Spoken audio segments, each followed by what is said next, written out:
Bueno, para comenzar con el video tenemos de invitado a Omar Cuellar Paniagua, estudiante de la Universidad de Costa Rica, el cual nos brindará un desarrollo del libro Introducción a la Lógica de Luis Camacho, específicamente del capítulo 1 al 2.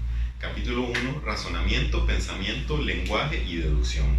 Ok, entonces para empezar a explicar este primer capítulo hay que saber muy bien lo que es el razonamiento. Y el razonamiento se genera a partir de lo que son premisas y conclusiones. Las premisas es lo que nos van a empezar a formular una posible conclusión.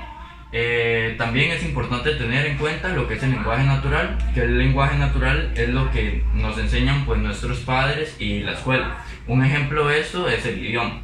En cuanto al lenguaje artificial, es un poco, su utilidad radica en algo más específico. Por ejemplo, la matemática o algún tipo de informática como profesional, se podría decir.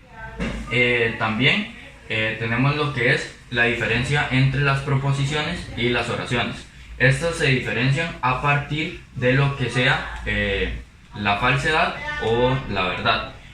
Para ejemplificar un poco, tenemos lo que se trata de todos los animales de sangre caliente son mamíferos.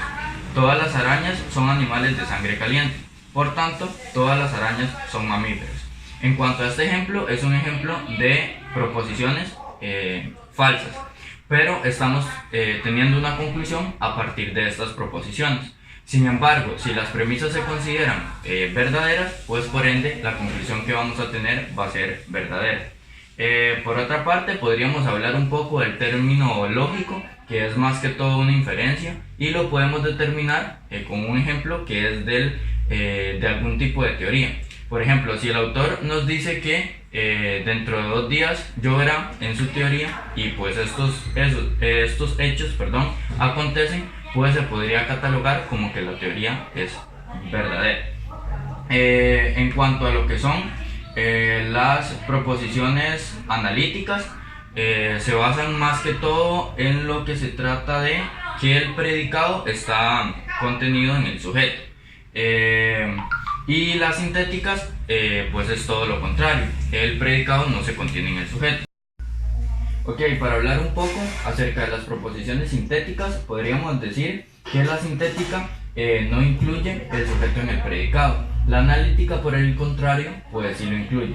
Un ejemplo de la sintética es que un triángulo tiene 3 ángulos. Pero para dimensionarlo un poco más, podríamos poner el ejemplo de el diccionario y la enciclopedia. El diccionario simplemente nos define el término país como tal, y la enciclopedia nos da características, el contexto cultural, económico y demás.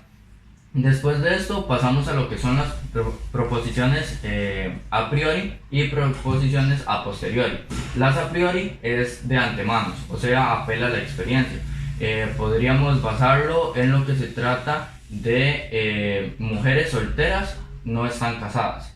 Y para el posteriori podríamos verlo como los gatos aficionados al pescado. Para el posteriori hay que apelar un poco más a lo que es el conocimiento, debido a que no podemos determinar que a todos los gatos les gusta el pescado, pero sí podemos hacer la prueba dándole de comer a diferentes y ver cómo es su reacción. En cuanto a las tautologías, es básicamente un conjunto de palabras sin ningún tipo de idea. Podemos estar repitiendo constantemente las palabras, pero no llegamos como a una conclusión buena. Para ejemplificar, se puede decir que un director de la escuela que tenga que cumplir las tareas como director. También se les podría llamar como redundancias, si fuera el caso, ¿verdad? También tenemos lo que son proposiciones contingentes y las proposiciones tautológicas. Las proposiciones tautológicas siempre tienen que ser verdaderas y necesariamente verdaderas. Para ejemplificar, si llueve y hace calor, entonces llueve. Y en cuanto a la contingente, pues puede ser necesariamente falsa, que puede ser hoy es martes y hoy no es martes al mismo tiempo, que se genera como una contradicción.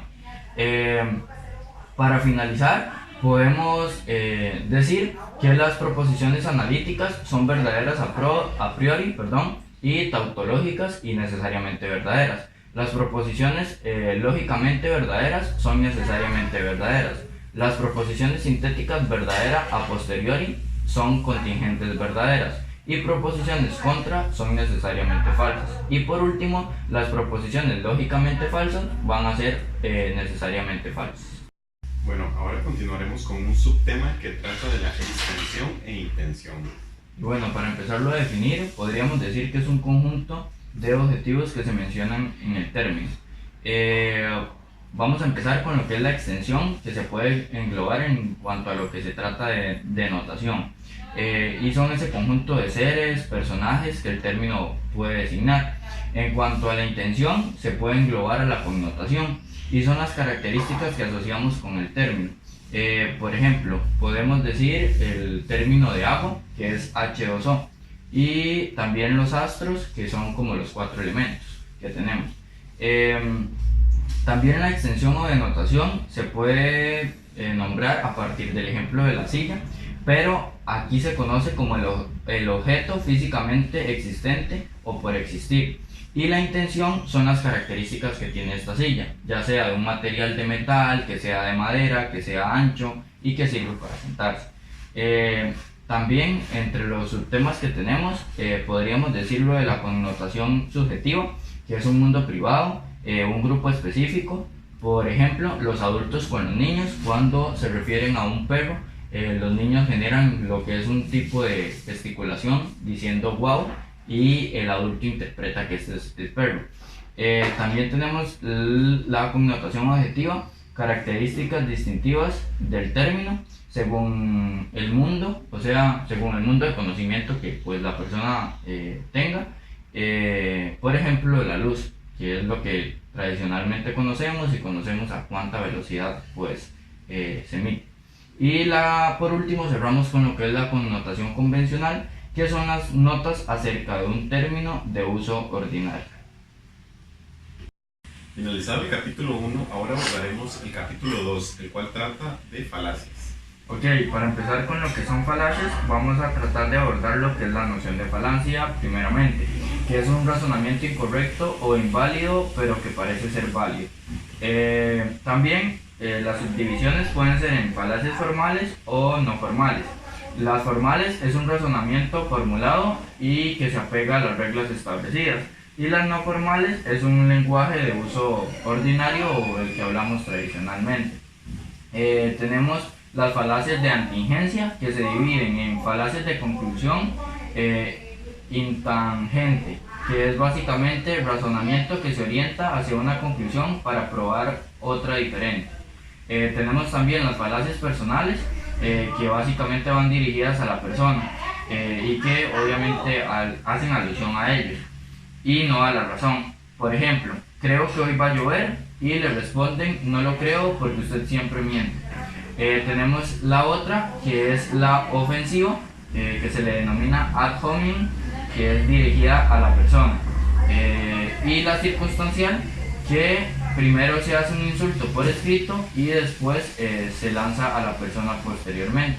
También tenemos lo que es la falacia de ignorancia, que esta básicamente trata de que apelan según el conocimiento de él, y como otra persona no se lo puede debatir, pues él dice que tiene la razón. Aquí podemos ver un ejemplo en el cual se trata de el sol hueco, lanza a una persona a otra y la otra persona le responde, y como no puedes probar lo contrario, es verdad. Proseguimos con la falacia de autoridad. Según la profesión que se tenga o los títulos requeridos, pues justifican la razón mediante eso. Un ejemplo es, como Nobel de la literatura, recomiendo el vino tinto para combatir la caspa. Tenemos otra, que es la apelación a la misericordia, que como lo dice, utiliza sentimientos o actos de este tipo para justificar la verdad. Y un ejemplo pues podría decir: profesora, no me castigue porque tengo muchos problemas en casa. Y por último tenemos la falacia de petición del principio, en el cual se dice: mi libro dice la verdad, lo pone aquí.